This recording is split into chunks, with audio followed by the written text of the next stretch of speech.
Hi guys, welcome. Today I and Amir are going to talk about worst PvP related takes in the whole community. There is a lot of rumors, misconceptions, misunderstanding of the particular topics and so on. And these things spread, especially among the casual players that do not really have much of an access to advanced data and so on. We have a list of topics here that we want to talk about. Tell me, what is role cache exploit? So basically, it's where you exploit the fact that the role is supposed to clear yourself of all danger once you've properly timed it versus an attack. And after that, you are not supposed. It's supposed to be neutral again, right? You're not allowed to catch you again. That's basically how rules are designed. He even gives an explanation here. In Elden Ring, there are two basic ways to avoid damage. Dodge roll, so you have invulnerability frames, high frames. 2, armor and shields, so you take less damage than you give out, aka tanking. A roll catch is basically an exploit of number 1, and it's worded by 2. But this guy completely views it in a different way, right? Look at this, the next response, which is, given how rolling doesn't avoid this kind of walk and spam, low skill attack, it makes sense that people would resort to shields, high poise, and faster dodge skills to get away from them. The bros, however, love that roll catch BS looks like skill when it's not. Okay, so what this guy is saying that timing an attack for the sake of to hit these active frames when you are actually vulnerable between time from one roll to the another is not a skill. It's not an understanding of the game. It is not related to actual being good at the game. Yes, that's what the gamer says. So this is an opening for the whole discussion about light rolls later on as well. It's probably where it's coming from. Yeah, people expect that I dodge, therefore I supposed to be safe, instead of I supposed to dodge with the proper timing to be safe. Yeah. People sort of, there's so many concepts at play, but then people sort of just choose the one they're comfortable with, and often base it off things like PvE and certain interactions, and then they just get shocked when PvP is a bit different. But there's just so many factors at play that you can't this guy gets the plot so wrong that you need to use shields and high poise and whatever, right? He doesn't take into the fact that the game, while very imperfect and obviously not as good as a fighting game in terms of PvP balance, is kind of like a 3D fighting game, right? How can you explain to a person that thinks that roll catching is bad? How can you explain to them that, hey, this is actually not bad, it is a base fucking game mechanic, it is needed, it is good, it is skill expression, and on top of that, how can you explain to the person that has no idea how to properly roll catch or how to avoid roll catching? How can you explain to people like that what they supposed to do?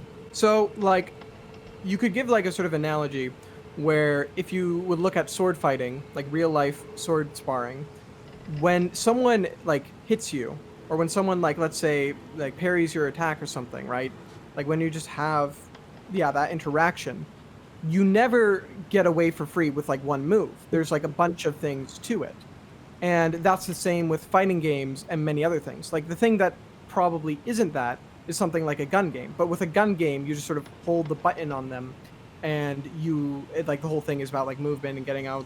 I mean, even in the gun games, you, depending on the length of the TTK, but even on a short TTK type of games, the concept of strafing is very, very important, which is essentially a way of dodging the bullets. Yeah. Well, it's probably not good if every interaction sort of makes you in a sort of dice roll situation with the Uggs, where it's sort of just that's the game now. Roll catching is a fundamental thing, and it's a strength that certain elements should have in order to balance out for other strengths other things have, right?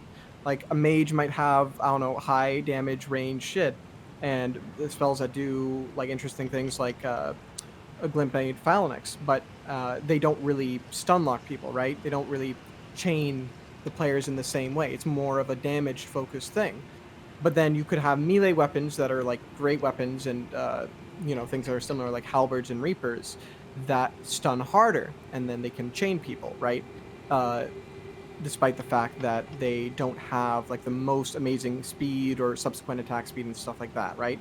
So it's just one of the strengths that's in there, and Like, people need to understand that it's not necessarily bad that something is powerful enough to where it can technically, combo you to death if you make enough mistakes in a row. And that right now, that's how it is.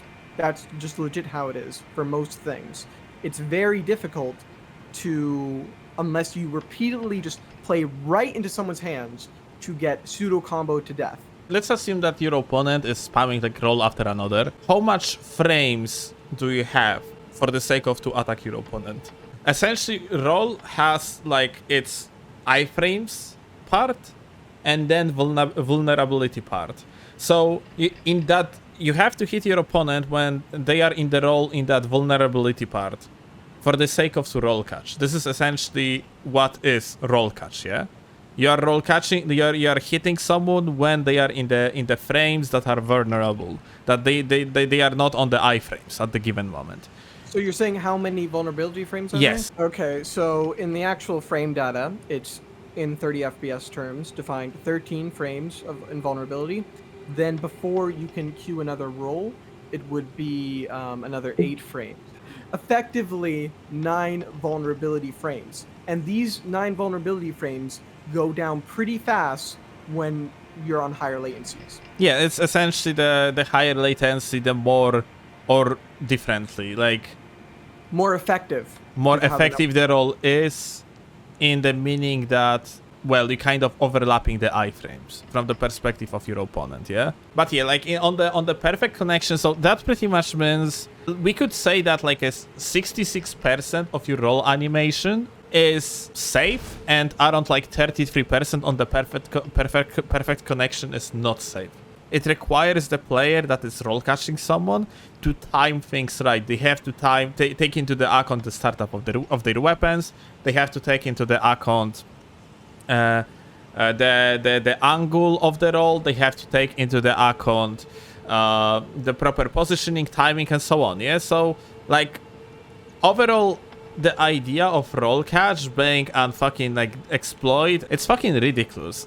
You still It's have literally like a concept in PvE too, where bosses are designed around, punishing you for getting frustrated and just wanting to get away and reset to neutral, when no, you have to earn it some of the time, right? like in since Dark Souls 3, I think, yeah, it's even the case that bosses literally react to you healing. They're gonna rush you or throw projectile at you the moment you are going to try to heal. So yeah, it is just that simple. It is literally just like punishing the mistake. Yeah, it's if you are rolling without thinking and just spam that roll, you are making your rolls predictable. It is on you, not on the person that is roll catching you. Just like many other game concepts, like timing your heals, timing your attacks, and all this, that's the same thing with rolling. Rolls are designed to be punished, right? Their iframes are already very generous. Okay, so what you're saying essentially it's part of the design 100%, and it is literally how it's supposed to be. You're supposed to get roll cut, not only in PvP but also in PvE. And what is it? Just add this for later. If you just take a look at the reach of weapons and all these attacks and whatever, they're designed around the medium roll distance and timing. Like a lot of things in PvP are designed to roll catch naturally or with their range, right? Like the reach in all the weapons in this game compared to Dark Souls 3 is smaller. The hitboxes are smaller, the weapon lengths are smaller, but the roll is also far shorter. So that sort of corresponds where it's designed around that. I see. Okay, so medium roll being basically the ultimate design of the way how the game's supposed to be played, and yeah, the roll catching is legit thing that is also part of the design. Okay, I guess we can finally go on to another topic as we spend some time here. The another popular topic that exists and is quite interesting are hard swaps. Oh, you're upside down. Oh, okay. You know what? We're gonna keep it like that. No, yeah, it's fine. Okay, listen. It's more accurate. Hard swaps, essentially, there is that funny post over here that I have saved. It is in form of a meme. So this is a post that has 16.2k freaking upvotes, and it reads, Aye, hard swaps in PvP may be impressive, but watching a duelist constantly scrolling through his inventory feels a bit stupid. inventory IMO shouldn't be accessible in the arena. You should have fight with the setup you already planned. So, like, this post is kind of infuriating that I got this many upvotes, but it is representative of the larger casual community and what they to be do. honest, I think it is also representative of the fact it is meme format.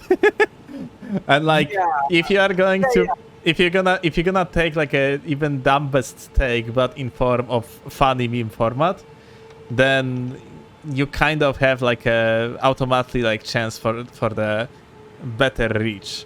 And I just also want to mention like the eyes of the wolf. It's clearly under the madness effect, so don't take the wolf seriously. He is kind of fucking molding. And yeah, like from the very beginning, the fact that hard swaps overall, like hard swaps, maybe like explaining what is hard swap. Hard swaps and menu swaps are essentially the same thing. And I think the name menu swap gives like better idea what is hard swap, but We can use them interchangeably.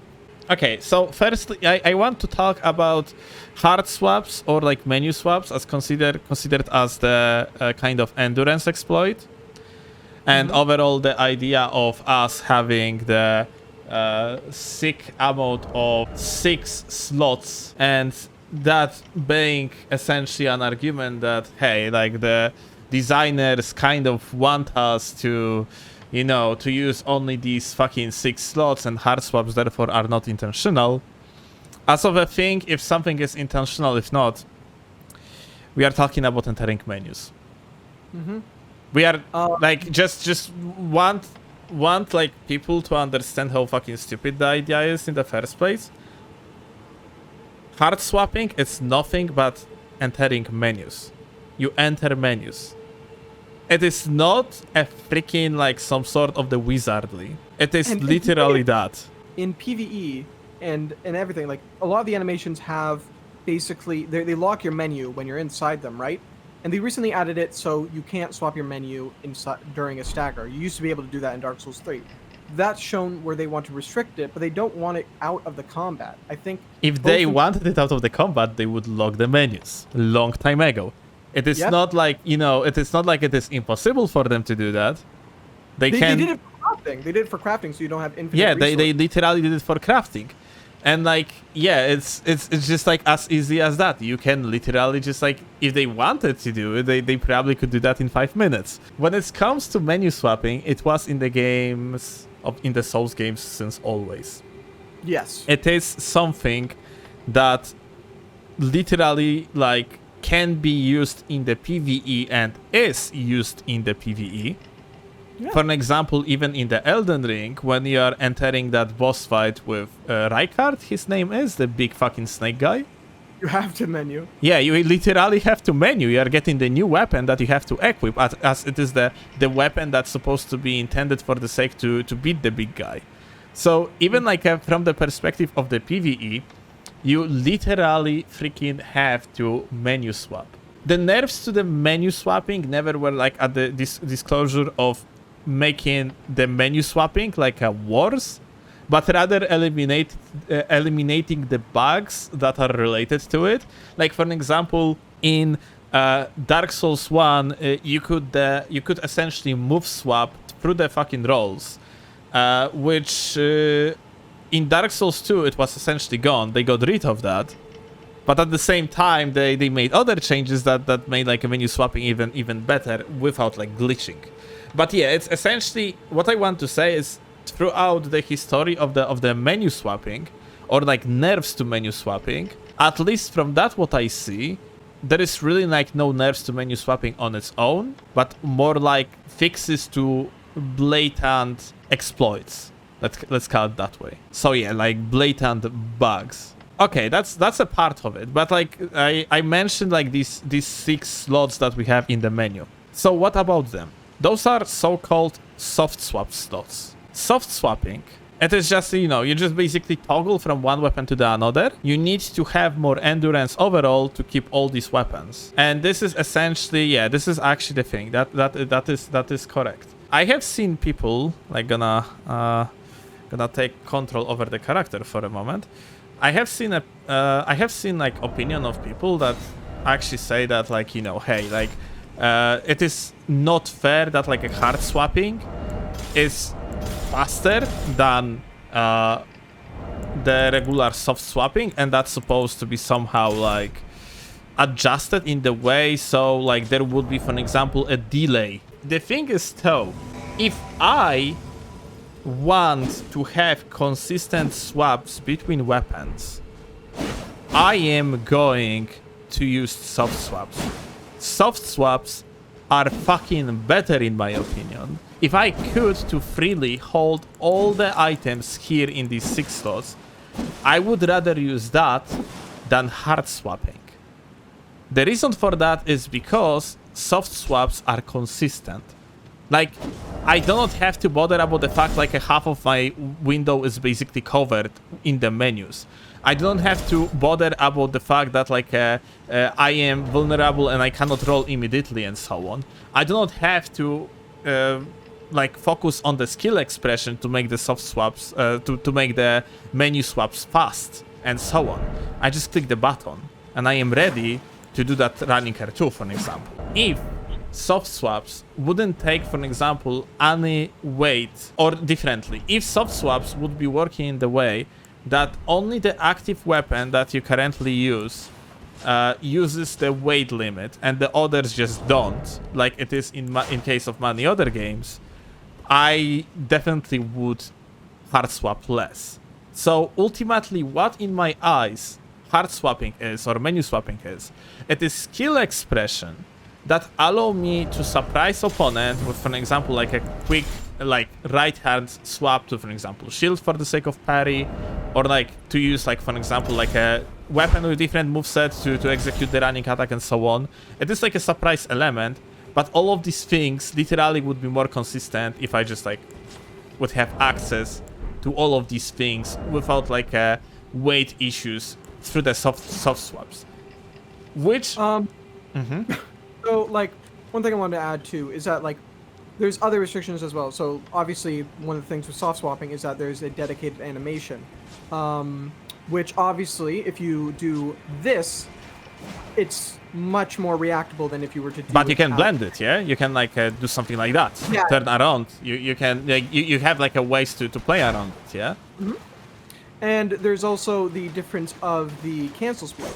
So, like, if you, it uses the same window as crouch and jump out of attacks and such, or out of a roll. So, and since it gives you the instant running, right? You can instantly run when you get into that animation.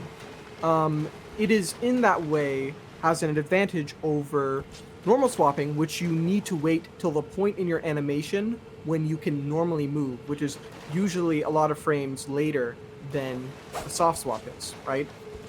So, there is like those advantages there. But the thing with the soft swapping is, like you said, the weight thing that sort of weighs it down. It's like kind of like, okay, I'd rather maybe, you know, maybe I'll even like block cancel, do some inputs really fast, and then get the hard swap, right? Like there's a lot of peak skill ceiling to hard swapping compared to soft swapping that's kind of like fixed timings, right? Ultimately, soft swapping is like consistent and easier way to do the same thing. And it is like up to the way how you create your build. You can utilize soft swap, you can utilize hard swaps. And it's absolutely freaking fine for these two mechanics to coexist. One doesn't negate the other because it's also like type of the comments I see. No, like soft swaps are not negligible or like pointless because of the hard swaps. Like I even have like a competitive builds that utilize the hard swaps. Sorry, to utilize the soft swaps. I always like, for example, if there are like items in the game that doesn't have like any sort of the weight limitations, then I am using them on the soft swap. Like for example of it is the flame seal, and yeah, it's just like those things can absolutely coexist. Like there is absolutely no point to like a hate on one and the another. On top of that, like soft hard swaps or menu swaps literally just makes the game more interesting to people that spend a lot of time playing these games. It is basically another thing that you can learn, like yet another mechanic that you can like master. You can you know you can just like have fun like playing around. If this mechanic wouldn't be in the game, then the game just would be less interesting, in my opinion. Yeah, it would have much less longevity too, because there's just not as much place to improve, right? Like, they raise the skill cap, I think, significantly, and just make things far more interesting when you can utilize them. Because, like, you saw in that post, they were saying, like, come with the build you have. But the build really isn't interesting if it's just, like, you know, like, the most effective would probably just be maybe one situational hard swap, right, or something. Like, it kind of is kind of boring compared to the options you have. Like, imagine... Just in case, like, the way how you organize your menus and all these fucking items that you are using for the sake of hard swaps, it is your build as well. Like Yeah. you have to take during the build planning into the account that you are going to use at some point weapons that are like heavier and so on. So yeah, like for example, like when I am a big fan of dual lances, yeah, and I am using dual lances here. Like, I could technically optimize my armor sets for the sake of, yeah, to have like more defenses and so on, yeah? But instead, I have to take into the account that I also use these like rusted anchors here that are heavier, and I still want to fast roll with them, yeah? So essentially, as long as I am using the heavy lances and I do not have like armor sets optimized for the swaps, like, during the build making, I have to take into the account the weapons that I'm gonna be swapping to. Yes. So like, it is part of the build making. It is not different build. It is the build. Like, swapping is part of the build making that a lot of people, or like certain part of people, just don't do.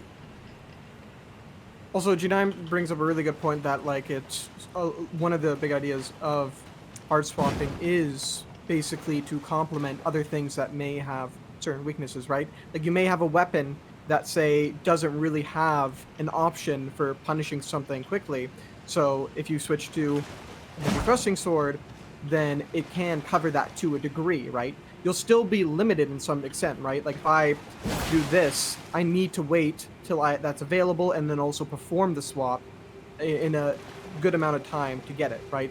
Like, the thing is, people think of hard swaps kind of like instantly, but they're not instant. Yeah, they are skill dependent. It's Yes. like, if I, like, you know, if I'm going to fuck up the hard swap, like, the idea might go throughout throughout the window. On top of that, like, you are in the vulnerable position when you're hard swapping. If you are very good at the hard swapping, you are still, for the moment, in the vulnerable position when you're in the menus. And good players abuse this fact. It is absolutely a thing. Like, in fact, like, if you are going to look at the like tournaments and so on, you can see how many people are dying because of menus. Because they are like starting like running around instead of dodging, like they just cannot dodge because they are in that freaking menus. Like, Yeah. the correct, like the proper preparation, like you know, how like potentially your hard swap's supposed to look like and so on. It is actually very important. Like, it is a part of the skill expression, and it is ultimately like also like something that might bring you fucking death if you are not fast enough with doing these. There are like a downsides. Like, even lack of the animation, like, it doesn't mean that you cannot use that. It is up to you as a player to be experienced enough to recognize when someone is hard swapping. Yes, and that like adds like just so much skill expression and just like just interesting matchups or whatever. It's like, it's basically with the triad meta now, like, it's basically guaranteed that someone's in a duel is going to switch to blue feather and red feather. So you're just sort of watching out for that, and if depending on what you're using, you may need to predict when they're going to do that, or just like kind of just like see their movements and then see, oh, if they're menuing, they're probably, you know, like limited in terms of their hands, so they're going to be walking in a certain way, and you just sort of feel it, and you can take advantage of that, and you don't even need to directly punish it, but just get in their face, and they're not going to be able to respond until they close their menu, which takes additional inputs. Like, technically, you could just close your menu and roll, but it's not that simple, because like, it's still an additional input, and when you're thinking about switching your weapon and making those inputs right, like, interrupting that, like, it makes some things that would be sort of consistently reactable for you not as consistently reactable, because your mind space is on the menu and not on the other player fully. Well, amen. I think there's something else I was going to list about. Oh yeah, like one thing too is if it's only soft swaps, then guess what happens? Only light weapon or like very small things like a dagger for like a bloodhound step or something would be the viable ones. Because who in their right mind is say going to make a soft swap build where they have two colossals? Just colossal level up. And Yeah. level 125? You cannot even make diverse builds on that one. It's like, at that point, if you're getting all the endurance to get like another weapon, right? Like even something that's not that big, right? Like a great spear or a curved greatsword or some shit like that, right? You are basically sacrificing so many damage points and possibly health points if you take it out of that. Like that, it's just like, what are you doing, right? Just use one weapon that's more safe. And then, like, think about this: what happens if hard swapping is not allowed in the arena? Then things just get more cancerous because people don't want to be stuck in a duel with like this or some shit, right? They want to be Oh, that's what prepared you think. They for don't every want to, but like, situation. but maybe this is exactly what they want. I don't know, maybe, but like it's just gonna be sort of like toxic. Is more toxic than it is because like already at least now, like if you wanted to be honest Joe with your cool dual flails build, right, and you didn't want feel like just being bullied by someone with dual spears, I can just go and switch to dual spears back at the. Oh wait, that's the wrong slot. Dual spears back to them, right, and you can challenge that, and if you find that fun, then cool. But like I don't think people should just have to like suck up and then just use, you know, what they come with. Like it's just so much less options. Like here's another appeal to casuals. Imagine you're making a cosplay build, the Ishin or something, right? And you get the katana and the cross and naginata, right? You know what's more cool than just having, say, I don't know, spinning slash on this or whatever, is having a varied amount of Ashes of Wars on different Nagakibas or whatever katana you're using, right? Like, isn't that much better than just being limited by that? Like, are you seriously saying that you gotta do this? Like, this looks goofy as hell. Like, who's gonna do this? Like, at that point, you're gonna be taking out points of vigor when you're already trying to cosplay Ishin with, like, light-ass armor with, like, no absorption. Can So we? it's like, I just realized. Can we also talk briefly about the fact that soft swaps looking dumb as fuck, and I actually way much prefer spawning my weapon in hand than taking like huge ass hammer from your fucking pocket. yeah. Can we talk about like, you know, the idea of like immersive animation? It's literally so fucking dumb considering the fact you literally take freaking gags out of your like a back pocket. Like it doesn't really make much sense. Not much at all, right? Like, and it almost feels like, you know, you can suspend your disbelief for this sort of, right? Where it's just like instant swap, oh, it's a video game, right? But then when it's sort of like, I wish I had a ultra great one, but just like, imagine Nice that, side out of the pocket, gamer. like, Maybe it looks was the kinda- how that's called in Bloodborne transform. transformative, like something like that. Yeah, maybe that's one of these. Also, like something to this is a bit cooler, I think, than this, right? And it sort of goes in line with the fact that, you know, soft swing, because of the endurance cost to having an additional weapon, you know, means that you're probably going to be using lighter weapons more.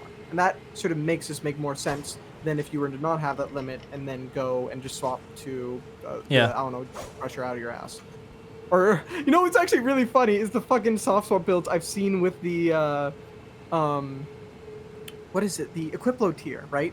The one that like gives you 300 equip load. There's people light rolling with Gugs for the two-hand, for the crouch poke and whatever in arena, and then they soft swap to Falling Star Beast Jar just to spam bolts at people. And it's just like the most silly. Like I literally thought this guy was like, okay, this dude is just cheating somehow, right? But it's like, oh wait, no, that's literally in the game. Yep. It looks so goofy. Like I just can't. I don't know, man. Like, you know, it's it's I guess like we kind of like wasted the topic. It's yet again summarizing things. Menu swapping is literally nothing more but entering the menus. You are doing that in shit tons of competitive games. In Apex, you are doing that because like sometimes some people just straight up prefer to use it rather than like a circular window or like a hotkeys to just enter the inventory and use their like stuff. You are doing that like in like other RPGs, like in shit tons of them, like more than you would probably expect. Like entering the menu and like swapping stuff around is like a normal thing, especially for example Skyrim. Yeah, like you're literally saving the pausing the game for the sake of to swap the spells and so on. Yeah, there's like it is like essentially a thing. Yeah, like it's just so happened that menu swapping, especially since Dark Souls 3 is very, very, very powerful. And So, in comparison to like, you know, to like other games, like it's more noticeable, yeah? But it is like a normal mechanic that is very classical for like RPG games. so there's two last things I want to go on this, then we should move on. The first is, what was I gonna say? Right, like this doesn't mean there shouldn't be like limits and balancing with the concept as a whole, right? Like they've already done this with many things too. Like people can agree or disagree with and hit something, but like we obviously probably should not be able to, you know, let's say during the startup of this dagger, just super fast swap to like an ultra greatsword, so that like the skill cap of the game is basically just, you know, using dagger, but then just, you know, like mashing your keyboard to get to the ultra greatsword, right? Like that would be pretty weird. So it makes sense where they restrict the animation there, right? And also it's just, you know, artistically they just don't want, they want some sort of like somewhat realism, you know what I mean? But like, and then you can make arguments in terms of like, because they already do have like a balancing factor of there's a fixed amount of frames that you can possibly enter the menu, right? There's like a hard cap on it that actually makes it not much faster than a soft swap, right? Obviously, the difference is your opponent can't see this. They only see the end of it. But it still limits you, right? Like, how many people do you see doing combo swaps? Like, not neutral swaps or anything, but just combo swaps where they just go like this, and then like they, let's say, block cancel out and then do this or something, right? Like, how often do you see that? Usually there's like a bit of wait time before like, they're walking and then just trying to like trade with you or something like that. But like people do this, but it's not nearly as common as like any other kind of swap. And that is because there's the skill limitation to it and the hard limitations of it, of needing to literally press the keys and go through the menu or end for the game to process and open those menus. And like, and on top of that, you can do literally the same thing with the soft swaps. It's just that you are essentially making it more obvious in exchange for like no skill required for the sake of to do that. It's just like really up to the player's playstyle and what they prefer. If they want like to surprise their opponent, for example, in exchange for like requirements to actually use a little bit of their own skills rather than just like a click the button and have like a consistent swap, in exchange for having like the additional animation that might give away your intentions, but on top of that, like when your opponent decides to, for example, like spam the attack out of the hit stun, when you're in the menus, you are simply going to get hit. So yeah, like it's just like, you know, it's really like it's really like, you know, it is preference. And I also think like unironically soft swaps and hard swaps kind of balance each other well. I don't think they're like these two like things are worse to each other or better to each other. I would say it is very situational, and I would also say that it is very like preference dependent. Honestly, like if anything, I think they should mostly avoid like touching this at all. But if they do touch something, it would have to be the input drops on the soft swapping. They actually like the thing I mentioned in the video a while back with like the input drop, where basically if you soft swap, you can't queue an input. They fixed that, but hey, don't do that to us, still, okay? I'm sorry, but what is it? You still can't do another soft swap out of a soft swap for some reason. And on top of that, you can't queue two-handing, right? So you literally need to perfectly time it out of an attack, right? Which might possibly you might not perfectly time it, and then you'll either accidentally attack or you'll what is it like what is it just do it far later than you want to, and you won't be able to do the interaction that you were looking for. Like, let's say a really common one with like swapper people is out of hit stun, like soft swapping into dagger and then like roll catching with a backstab, right? Like if and there's like other things too in DS3 you might see with like things like two-handing like this. But the thing with it is that I'm pretty sure you can't queue a two-hand, right? Or wait, did it just happen? I'm not sure. Okay, maybe I'm actually tripping there. But in general, like I wouldn't mind if they made quality of life changes for the soft swapping to incentivize it a little more. But like they don't need to nerf hard swapping at all. I don't think they should touch it. Okay.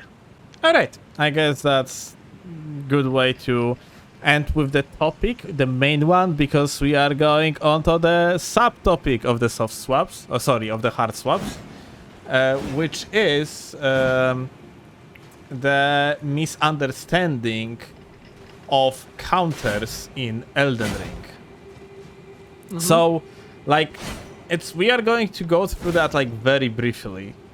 There is like not much to talk about, but there is that conception that hard swapping bad because you can counter your opponent by just going to the menus. Like, you know, there is like that conception that, for an example, like you have a hard counters in this game, like it would be MOBA of some sort. Like, or like, yeah, people sort of just, that's sort of like I mentioned with the guy in the shields and whatever, like the weird stuff he was talking about. Get painting their own sort of picture of the game that's like built on just sort of just, you know, with the very little information insight they have, just sort of trying to analyze the game, right? And being sort of like purposely avoiding like any of the people who've already solved a lot of this stuff and really put a framework down, right? Like they rather do that than, you know, be saying what the tryhards are saying, you know what I mean?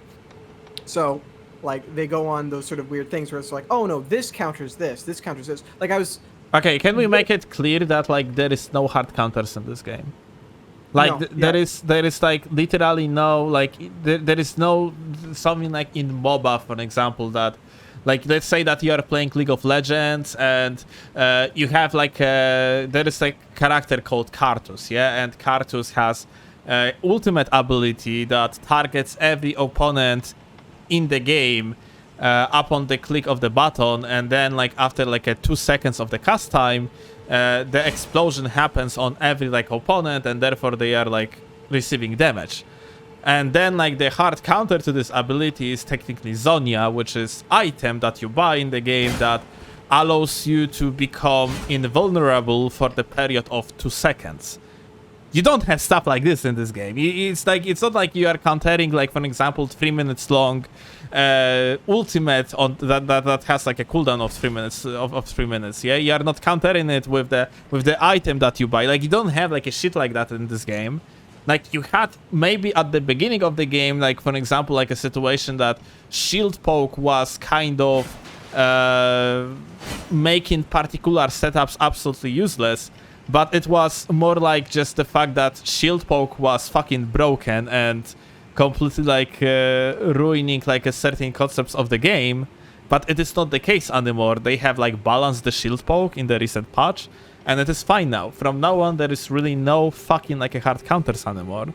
Yeah, and then like things like, for example, Barrier of Gold, right? Barrier of Gold is the one for Magic, right? That like gives you a stupid amount even in PvP versus Magic. And people will say like that's a hard counter for mages. This is a hard counter for this, right?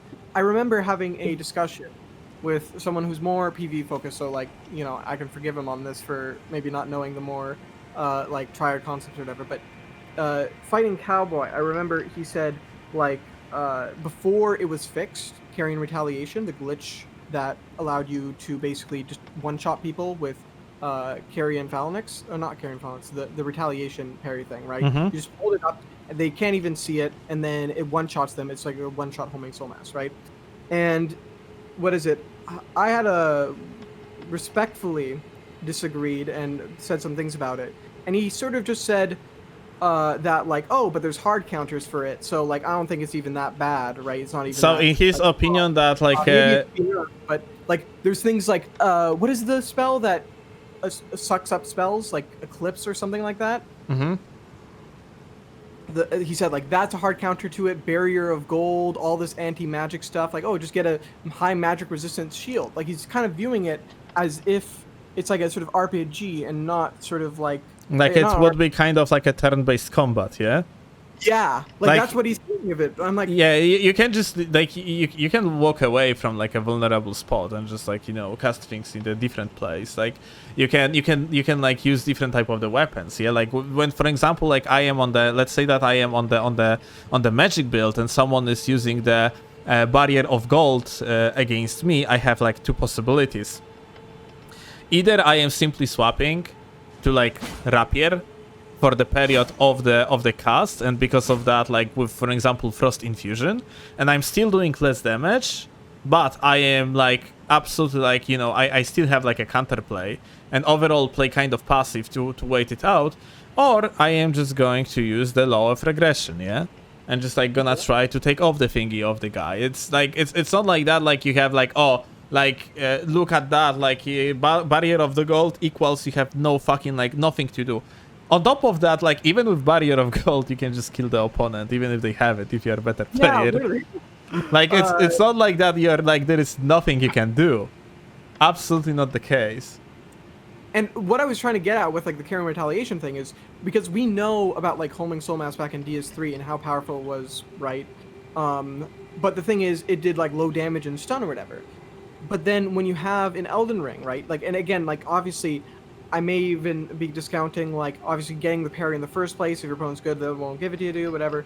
But like once you get it, I think it was like super problematic for the game because I didn't see people abusing this enough. It was just like sort of scrubs that let it off immediately, right? That I encountered. So I only died to it literally once. But if I wanted to abuse it at that time, all I would have to do is sort of just hold it and then just like wait for you to do something, sort of just like backpedal, like get onto you, right?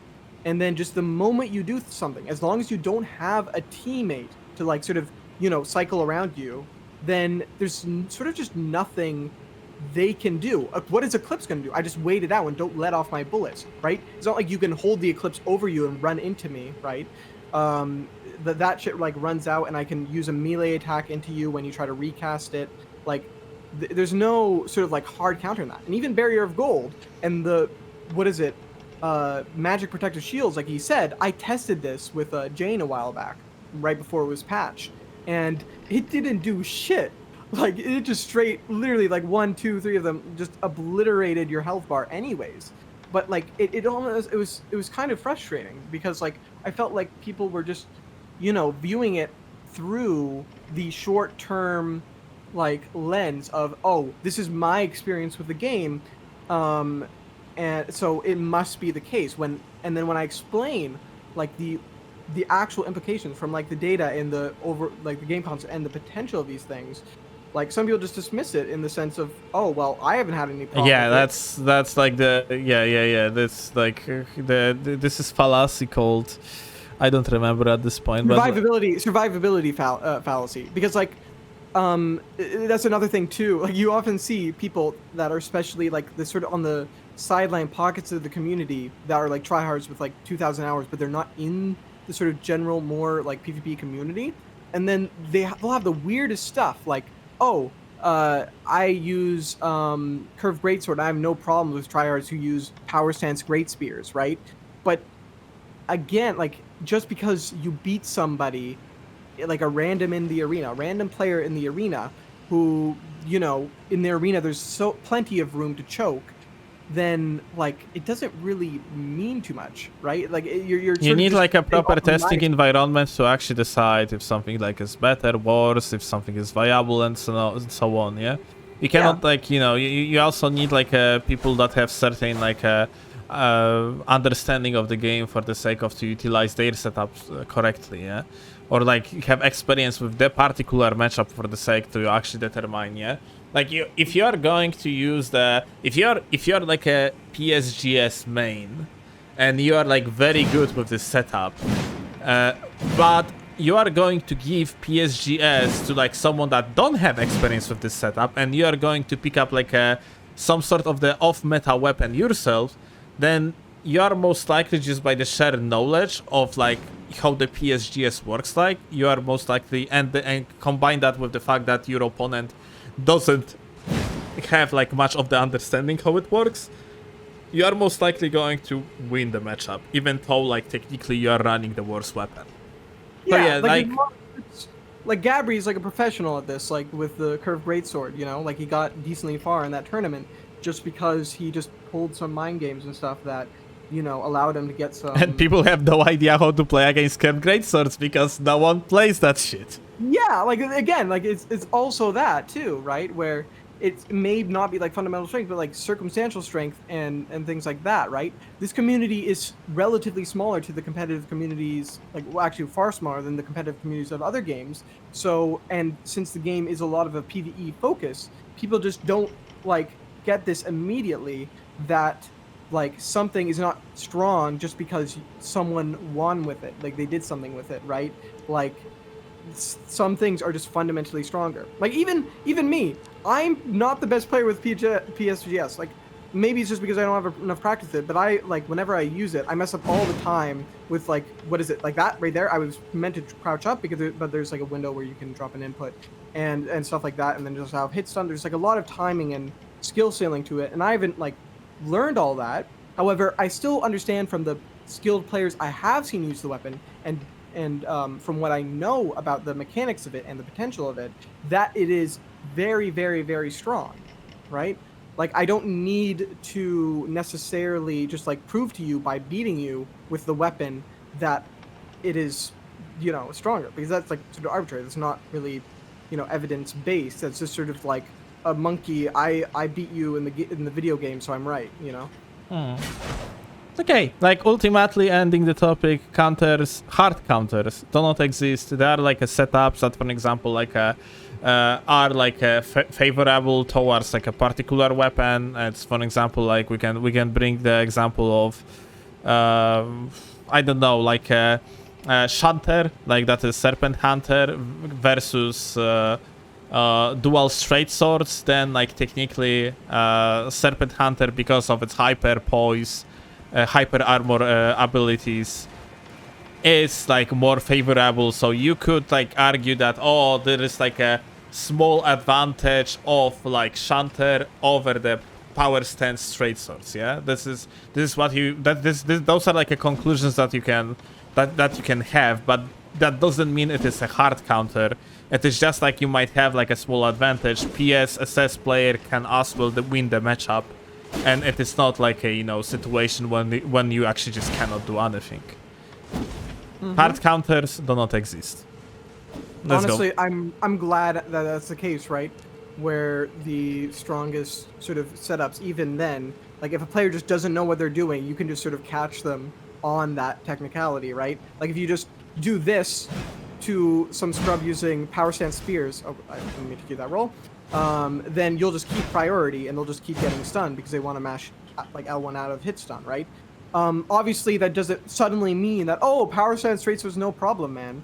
Oh no, not straight swords, straight spears. Power stance spears are no problem, but like still, it's not like a hard counter. He doesn't need to just press a button and then just counter my weapon, right? There's still like room to, you know, possibly just so outplay your opponent by like a knowledge gap and from a, you know, skill gap, right? So yeah. Okay, let's move forward. I think we've spoken about that one enough. It's light roll time. I see you're already light rolling. Explaining from the very beginning, light roll is what? Light roll in comparison to the mid roll, you are gaining 20% more distance. So the issue is, can you turn on PvP? When someone is mid rolling, as you can see, by sprinting after the guy, I can steal like a catch on them. I am just like constantly in the situation that I can just like a catch on them, and at some point I can just like a roll catch, yeah? I can just like, if someone is just like spamming the roll and getting away from me, at some point I can indeed just catch them, roll catch, and therefore I can punish them for playing poorly. Now, please present the light rolls. Go.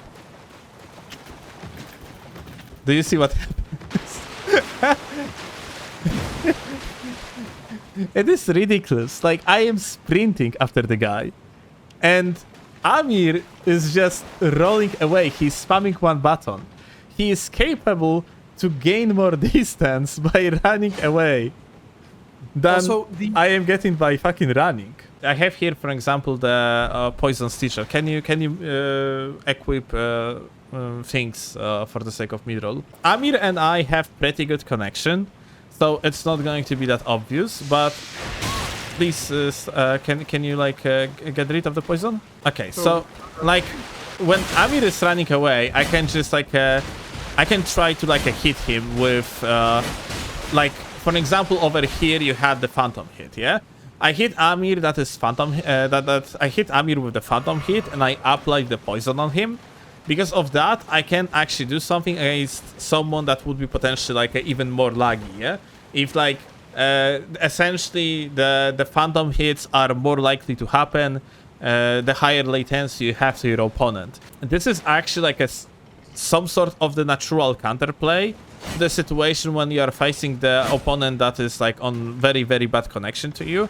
The status effects are more efficient, and because of that, like the fight doesn't extend for like 20 minutes trying to hit someone that is just like constantly rolling and overlapping the iframes in the process. Because of that, like is like the fight is just fucking stupid and lasts forever, yeah? So let me just for a second. So the thing is, FromSoft is undoubtedly aware of how status effects and stuff build up in a role. They've just chosen not to touch it because they know if they do and make it so like we're gonna talk about it later, okay? Like if then like but just to sum up, like otherwise it would just make status effects there is generally that, like I realized we didn't write it down, but there is like that shit take of like, oh, status effects in like applied in the role are bad, which is like if you're going to give people a game without status effects being applied in the role for like 2 weeks, there is gonna be a lot of people that just gonna leave the game because the game gonna be unplayable. on the high latency, it's gonna be very, very, very not fun experience. But light roll counteracts that with just the distance. Yes, exactly. Can you like unequip your stuff so we can present? So I didn't roll. Sorry. But I mean, it's still like you got only phantom hit. Okay. Oh, wait, sorry. This distance. Yeah, let me start close. I managed to hit. And I missed, and now he's gone. And that is with the like one of the highest like momentum speed attacks in the game. From like, yeah, this is essentially one of the like the best attacks in the game. Like one of these attacks that can technically roll catch the light roller, but you seen what happened when I like missed once. Even if I would like a phantom hit here, if I am not going to stagger Amir, the ultimate outcome is that he's just going to gain so much distance, I cannot really just apply the status effect anymore. Which just playing because it costs the same amount of stamina. Like I can just infinitely outrun you, right? Like, which is another reason why, like, I guess indirectly the removal of the crouch thing kind of like buffs light roll. Is because of that thing. Like I think they just explanation for that is like right now when you are wave dashing, so you are crouching and uncrouching, you are not regenerating stamina anymore. It was before the case that like you could actually do the thing that I'm doing, and essentially I wouldn't use stamina. Right now it is not the case, it has been nerfed, and because of that passively light rolls got even better. Yeah, so like basically, with how fast Sam regens and like the little times I can take breaks to, you know, regen stam, it just like regenerates it in such a quick speed. Light rolls in the current state, being absolutely honest, I think they are unacceptable. It's even like low latency, high latency. This is big no in my opinion. That was like a huge mistake on the From Software part to buff them like they did. So I want to discuss one thing. The thing with back kind of to what the guy said, like with the he complains about people using higher distance rolls or dodges, like the Bloodhound step, and I guess now in this patch it would be like light rolls, like these who's that same guy was like saying he's happy about the light roll change because it counters the running attack spam or whatever, but it sort of just removes the reason why is because no matter how they roll, it will often just sort of slide off and like send you veering off from the player and prevent like any roll catch. While if you're on medium roll, you can properly place your rolls to give you more advantageous things with like directional rolling, right? Like on versus a lot of things, it would just be best to roll back, right? If you roll, it's not a good idea to roll into this often because it can backswing. But then like an attack like this, you know, might be better to roll in because then you might have like priority into them, like or into like a jumping attack that's used at like here because then you'll also get behind them like that, right? But like the thing with the light roll is that it just makes so many things. Like the game is designed around the medium roll. You need to understand that point. Really important is that it's designed around the medium roll. So when you take light roll, which has like that bonus of movement, it just makes a lot of things that otherwise could catch just not able to catch without the other player even putting in much effort at all, just arbitrarily choosing roll directions. Like overall, you know, I do not mind light roll and mid roll being different to make things clear, and but not through the fucking length of the roll. That is very related on the, for example, stuff like latency too.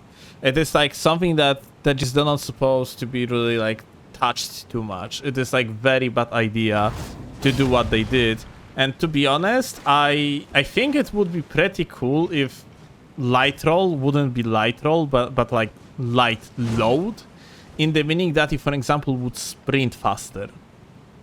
Like I think that would give you like opening for example, cool things like more agile wave dashing. For example, it would give you like opening like for example like a better utilization of the fist weapons and so on. You know, it would be like for example, short weapons would benefit out of it. Probably it would have a synergy, but like in the current state, the light roll is just brain dead. It's just stupid. It rewards bad players being fucking bad at the game. It's like, you know, it's just like it's counterproductive from like a skill-based perspective, yeah. And technically, these games supposed to be kind of skill-based, no? Yeah. So to sum up, the light roll basically entirely kills a huge section of the game's skill ceiling because it only makes them catchable in the most extreme of cases due to the excessive distance. Now, like, I don't know if I'd be 100% against just like having like the original light roll, but in general, there needs to be a hard fix that makes it so light rolling doesn't have nearly the amount of like optimal, like just strength. Like there's a point where people sort of just don't use it out of the fact that like they feel like they're cheating in some degree. Like I'm not saying you're cheating if you're using light roll, but it is very unbalanced and not good for the game for them to have it in there, right? Yeah. So they need to do something with it that gives it a like key the weakness. rework is needed. Yeah. And end of like topic, I guess. Like this is the best way to say it. We need the rework, need different view on the light rolls or light load in that case. Oh, but wait. I think it's actually really worth, before we move on, to talk about some of the comments and points people have made. First of all, a lot of triers are saying light rolls up. Notorious ones are Janine and Steel Vorovsky. Vorovsky is my favorite YouTuber, to be honest. They are using really strong meta setups most of the time with high armor poise, and are never light rolling despite it being apparently too strong. They're not even using Wing Tier in their physic. Some people are comparing it to Bloodhound Step pre-nerf, but Bloodhound Step doesn't require as much sacrifice aside from an Astral War slot used, plus it's an on-press instant dodge. Whereas light rolling is an investment, except if you... I guess he continues. Use Winged here. Let me read that. Here you go. This. except if you use ring tier. If you are losing on poise, stats, resistance, absorption when you're light rolling, and we know how much those are important. Light roll is faster than running, but consumes more stam. So in the long term, the running player can catch up. That is okay. So I'm gonna read the rest, but I just want to disclaim that in the first place, that is not true from It like is what not. we've tested. And even when there's corners in the arena, you cannot like that doesn't really do much because all they need to do is slightly change their direction, and you'll still will not be able to catch up. You cannot corner pressure someone with light roll, especially at least in an arena that isn't like super small, which like there's barely any arenas of that, and even then it would be only certain attacks that be able to do that. Like you certainly can't backswing them, and you can't just even like corner pressure them. The arena you'll face some people using meta setups, and they are never light rolling. Why does something apparently so strong, brain dead, fundamentally game breaking, not use more? It's not like it's a secret. If you nerf it, you'll never see anyone light load again. And this is possibly true for this guy's experiences, but again, it's survivorship bias, and also it's survivorship bias because he's just lucky to not encounter constantly the people that do, or he's not on a platform where it's more popular, where there's not really peer pressure of people being like, hey man, can you not use that? It's so unfair, right? Like on PC, there is that sort of culture where people will block you and stuff like that more often than they will on like PSN and whatever. Like there's more of a stigma there. So like, and again, just because it's like that, like the community, people don't realize that like information is not instant. Like, it took years for people to actually abuse Murky to the degree that they were in Dark Souls 3. So, Yeah. just because something... Meta is doesn't develop locked- in the moment, yeah? It's like... Yeah, even with this game being, like, the game of the year, quite literally, gaudy, right? It's still, these things are not figured out, and, like, literally, what is it? It's a strangely niche thing for, like, YouTubers and streamers like us, right? I just want to say that like I started like testing stuff around. I at some point came to the conclusion that you can put light roll on every build by just optimizing your armor swaps. So yeah, like and then menu swaps, yeah. So like ultimately, let's assume there is like a situation that like I don't want to focus on optimizing my builds for the sake of light rolls. I could, for example, like decide that I'm gonna use light rolls only when I am low on the HP, when I'm equipping, for example, stuff like a blue feather talisman and so on. Because of the diminishing returns on the defenses, there is not that much of the difference of using the blue feathered talisman with like a low defenses armor set and the high defenses armor set. It is like a difference of like, for example, 65% versus 69% against like physical damage and so on, yeah? So ultimately, technically, if you are going to optimize your shit, you can like become like, let's assume you have a duel. If you are going to optimize your stuff correctly, you can just like a hard swap your regular high poise armor onto the light roll royal remains set, and then just like a light roll through the arena and just regenerate your health, which is kind of ridiculous. It's like, but this is something that people don't do yet because like I guess like the meta didn't develop that well yet. Like I myself am not doing that on almost any build besides one because I do not have setup prepared, but it is absolutely possible, and probably over time people just gonna start doing it. Yeah, like I said, with the DLC, when it comes around, people are going to be abusing things to the max. Some players will come in, they'll want to do the most optimal thing, and it's completely within the right, like, of course. So, like, you shouldn't base things off of, oh, people are simply not using them, must be a reason why it's actually not that much of a problem. It's more just like a personal opinion of these streamers and YouTubers or players that, you know, who want only, like, crouch focus. I'm not saying this guy's saying that, but that is the general like feeling of that argument.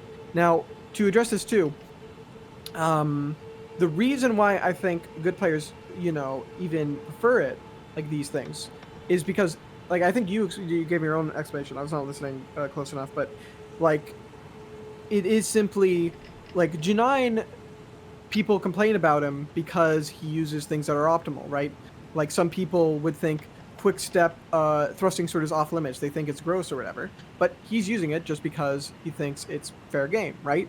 There's even some things that are somewhat not fair game for him. Like, I don't want to completely speak for him, but like, what is it? He, back when Bloodhound Step was busted, he didn't use it in Invasions because he just felt like, oh, that was not even just, like, what was the point? I was just sort of like invincible. I'm kind of really not playing the game anymore if I'm just using Bloodhound Step to escape the games. I want this to actually be a game. So everybody has their own, like, sort of limits and ideas of what is, you know, what they want to use and what they think is fair to use. But in general, people will use what is available. And then now it just seems that light roll is just something that G9 and Steel and myself are like not interested in abusing beyond the demonstration. No, wait. Don't speak for me. I have made like 10 videos on patch 1.06, like with 10 different like light roll builds. It's just that, yeah, like it was for the sake of to let people know, hey guys, this is busted. Look. Well, yeah, but you did that to demonstrate a point. You aren't really interested in light roll as much as beyond showing why it's broken, right? But like something like that's another meta setup, or something like Colossal Sword, or at that time when it was good, like that, you know, you probably felt like maybe you think it's like over 200, everybody completely comfortable using it. I was comfortable using it most of the time, right? It was actually had some limits that with the other broken shit could, you know, make it feel like you're playing the game. But yeah, I think everybody just has their own sort of thing of like what is kind of too far in that sense, and then it can sort of make it feel like that thing is not much of a problem until it is a problem, you know. And they have to sort of make it a problem, so it's like, oh my god, you guys, you're not seeing this, let me make a whole video where it's like I'm abusing this to shit, and then like and you literally made like 20 videos abusing it to shit just to demonstrate this point. And people are still like, hey, yo, it's fine.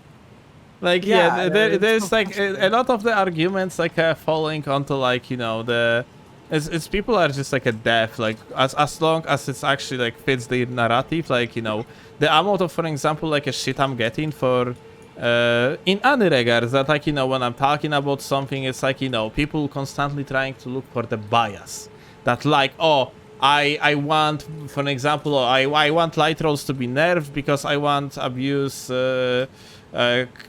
Colossal Sword crouch poke, yeah, because I am Colossal Sword crouch poke addict. Like, people, you know, make like shit like that about you just for the sake of, you know, to justify like their like understanding why possibly you could, like, you know, like say that, oh, you don't want, for example, light rolls or another mechanic to be like that, yeah? Like, people just like cannot understand the idea that like sometimes like some things just like objectively are not good for the game. That is sometimes the thing. And like people that have little bit better understanding of the game overall because they spent a lot of time playing, because they are like in the circles that like dig the data and so on, they might have little bit better understanding of what is actually like objectively bad or good for the game than, like, you know, the average Andy that is just spending their whole life on main academy gate. Yeah. So I think we just need to make people like aware of that. It's like, oh, why are you using crouch poke or whatever? It's like, oh, because it is effective and fun, and there is still like a sort of game to it. Sometimes, yeah, I might just be BGing someone who's using like a lower tier setup or whatever, but, you know, I'm not going to stop myself from having fun from on that. So like, of course I'm using that. And just because I want something else to be nerfed that I think is worse, that doesn't mean that I'm like plotting this just to make my own preferences necessarily, you know, like over everybody else's. Like people sort of make those assumptions sort of all the time, when I think most people would want a game where like everything sort of has its place to a degree. Like, you know, obviously it doesn't need to be perfectly balanced, but to where some things just don't feel like they completely the more of things being like reasonably balanced and just like usable, viable, the better for the game overall, yeah. It's just that like you know, some things are bad. They have to like be changed. No one, like, I don't want light rolls to be gone just in case. Like, or differently, I don't want like a light load to be gone. I just would prefer to see it being good in different way than it is right now, because the way how it is right now is just game breaking in under like particular circumstances. So yeah, like just to finish up with this, no disrespect to this dude, but it is very important to just note, just in conclusion, just because people aren't abusing it doesn't mean that it's not broken. Like, genuinely, I could not, play with like fix Bloodhound Step. Like, that just was not fun to me. I'd probably uninstall the game, right? Is the feeling I get from it. And that is just my opinion. But yeah, I played for like a week or two with the BHS, the previous one, and I just got bored and I stopped using it. I came to the conclusion that using the old BHS, the one before like it was nerfed in patch 1.06, bless you, it was just I literally felt like I'm becoming worse player because my because my roll control was just getting worse because I didn't have to bother about timings at all. Yeah, and it's like when you want to re-engage with it, it's like, oh, now the entire game is just, you know, my entire feeling is with the Bloodhound Step, and then when I want to adapt back, it's like, yeah, it's like, yeah, so yeah, I think we concluded good enough on that. Yeah. Is there any other? I think that gets like the sum of the arguments, right? Like, is there any in particular comments or whatever? Oh, the poise argument. Okay, so the poise argument, like with basically where, oh, there's light roll, and then there's like poise boys, right? But like they seem like that Reddit reply, right? Do you still have that link? Y'all are still actually babies in the Coliseum. Do you have that link? Okay. Yeah, here you go. Where is it? Are poise boys really complaining about light roll? It's gonna be in the answers somewhere. Yeah, you can control F it. R Yeah. Here you go. So, like, see, it's the craziest thing I've ever seen. They can't land the effing crouch poke spam, so it's broken. But to be fair, I've never heard about being broke until some cheesy ass YouTuber made a YouTube video about it. So again, survivorship bias, and then on top of that, like, they're making it as if people are just using. Again, it's like just preferences, but they're misinterpreting as you're wanting the one thing. Like, I wish, like, that's another thing that needs to be addressed, I think, is why the hell did they rework the poise on armor sets to make them more tied to the weight, but then ended up just leaving something like Tree Sentinel armor like that? Like, why? They should have done a much better curve that makes it so it tapers off, and then heavy armors are not always the most optimal, right? But like they just didn't do that, and thus we're sort of stuck with it. And then obviously people are going to be meeting these breakpoints because it's still possible to play the game even with crouch poking weapons or whatever, some like Serpent Hunter or something, and engage with it more than it is with a light roll thing. But then they sort of just draw these sort of sides to it where it's like this person is attacking me and my like identity as a light rolling mage or something, right? So yeah, I'm gonna attack back. Basically, I feel like, you know, like they are saying that I'm doing something bad, so I'm going to demonize them. Like, no one is saying that. It's just like it's a general like argumentation about what would be good and bad for the game, and there is no like individual approach of like, oh, you are like a shit human being because you are like fucking like using this or that. For like we've been telling like casuals to sort of like cool it off already, but the tryhards also need to do their thing too, where when they see someone doing like a Redditor comment or whatever, unless they're like already gone so out of pocket and just like been personally attacking people, like you should at least attempt to educate or just put that information there so someone observing, a random observing person, will probably side with you and be like, oh, this person has more information, they linked this thing from, you know, someone who obviously has done more digging in the game, and it will change their opinion. But if you just reply with like, I don't know, Redditor L plus ratio casual, you know, then like I don't know if we're gonna better like, or you're a Redditor like we can basically disregard and say like even if like I'll joke about that in some private chats and stuff all the time, because yes, generally it is very frustrating to see how the lack of information and stuff on a lot of these things in the community. But the way we solve that is probably through just giving more information and making sure it's deliverable rather than just basically making an outgroup of everybody else who isn't already in there, you know. I I mean, basically James, do that's that something you gotta very figure often. Yeah, I basically do that very often, and I always have my regrets after doing that, because like in the meaning that I am engaging in discussion and try to convince people with like logic, with like data, showing them like how things working like in the practice, like how the like for example like how efficient like a this or that is, like what is the effective damage, what is and then like I very often engage in discussions. They don't reciprocate. They don't reciprocate because they're at the end of the day they're Yeah, and then like you are ending up being demonized, like, oh, you are a tryhard, therefore like you just want you want to have advantage because you're addicted to winning or something like that. Yeah.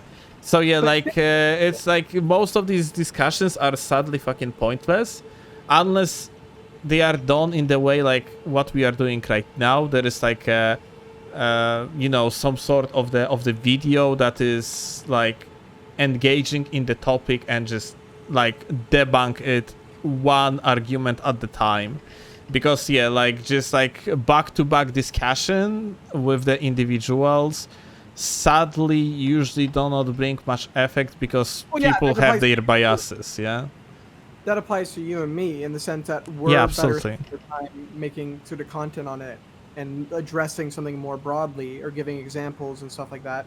Like, I think the most effective thing for me to do is probably continue making videos where I just cover every single base. So like I rarely have any actual critical comments because just no one can argue with it because of like how many ways I cover my base. Like, that's why like these videos are good, because they are just do not leave like they do not leave like the possibility to create fucking shit take by like person that have like very unhealthy biases towards things.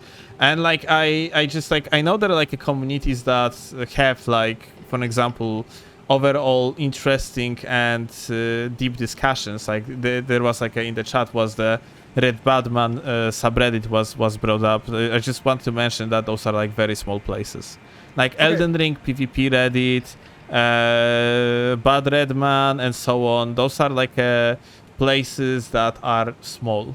They are like they it's closed kind of community that already like is created to appeal to particular type of people. So yeah, it's one thing I want to mention too is that you need to like I don't know how to explain this, but usually like the loudest people are like you need to not take the most extreme examples of like of terms of like the anti-PvP trolls and confuse that for the broader opinion, right? If you look better, so I'm just saying this for you guys, if you're ever in a comment section or Reddit post or whatever, like chatting or whatever, it is better, even if obviously you're not going to convince that person. The goal isn't to convince the person that is not going to be convinced, but to look better in front of other people who may be open to changing their minds, right? But when you refuse to partake in that in the first place, or simply just sort of cut it off like that, or basically mirror their lack of like even engaging in the conversation, then it sort of allows them to suck up more people into the sort of dogmatism, right, of like being anti try hard and all this. So I think we just need to do a better job of that overall. Like, I could probably make this be way better as a scripted video. I'm really bad at unscripted content and live streams, but don't worry, that's why I am here with Vegas to edit shit out and make it sound like it is actually like I'm actually it's actually scripted me. It's not ultimately you're turning into the scripted. I'm here, don't worry about that. but yeah, it's this content that I actually wanted to do content like that for the very long time, because I really dislike. I actually have like a one more idea for the video, where I want to do the tier list of YouTubers as a clickbait, but it is not going to be really a tier list of YouTubers. It's gonna a be joking one. it's gonna be categorizing of the YouTubers where everyone is equally fucking like, you know, okay. It's just that some people are leaning more towards like for fun content, some people are leaning towards informative content and so on. And like I was thinking to create like a tier list that is going to basically kind of like conclude from my individual perspective where like particular YouTubers belong and who is worth watching for what type of content.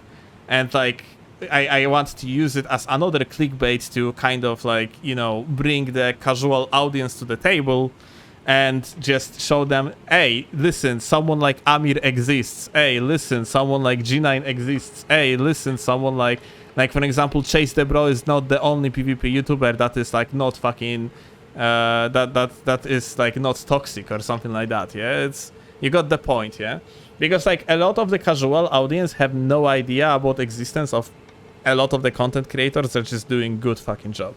That is unfortunate. Like there is like that lack of the they do not have fucking like a knowledge sources, and therefore like they are like falling in these fucking brain dead biases that being repeated left and right by the casual community. Yeah.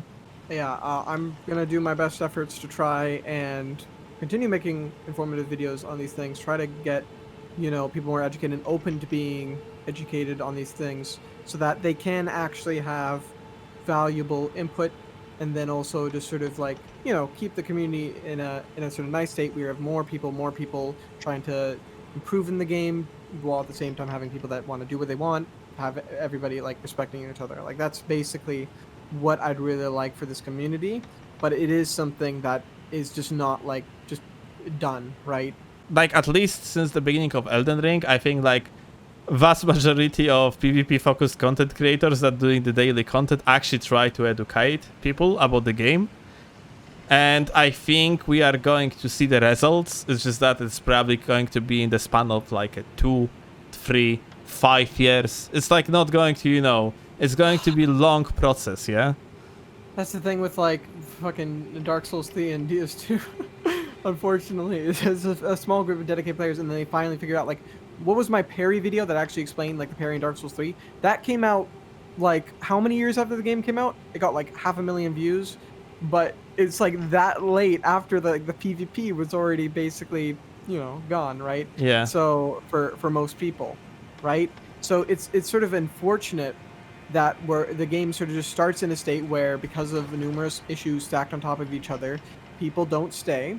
And then it's sort of left with some people that are willing to tolerate it because they see something in this game that they really like and they really enjoy playing with and they see has potential. But it doesn't like sort of end up panning out just because of, you know, all these problems and the lack of support. It's like very sad to see with these games, you know? Yeah, that's why, like, you know, we have to start working on it, like keep on grinding, because like there is going to be Elden Ring 2, there is going to be Elden Ring 3. And we already gonna start with like a more educated fan base that's going to be more prone to the idea of learning this or that, like having like a kind of more healthy approach to the game. And yeah, it's just like overall it is going to be better. It's just that, like, you know, it is like evolution. Remember, guys, we have huge fucking, like in programming, it is called software debt, I think it is called, yeah? Like, you know, when like old technologies are kind of like negatively affecting the potential future inventions, like, or like, you know, it's technological debt, here you go, yeah?